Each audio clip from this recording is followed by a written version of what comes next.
Using red rubber grease for the brake caliper housing. I put a rubber boot on here. Put some grease in here. Some of you might not agree, but that goes in that end first.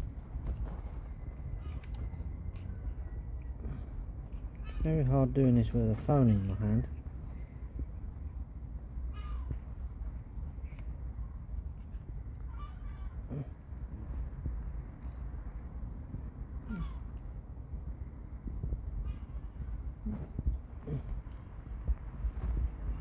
It's nearly impossible with a phone in my hand, saying that.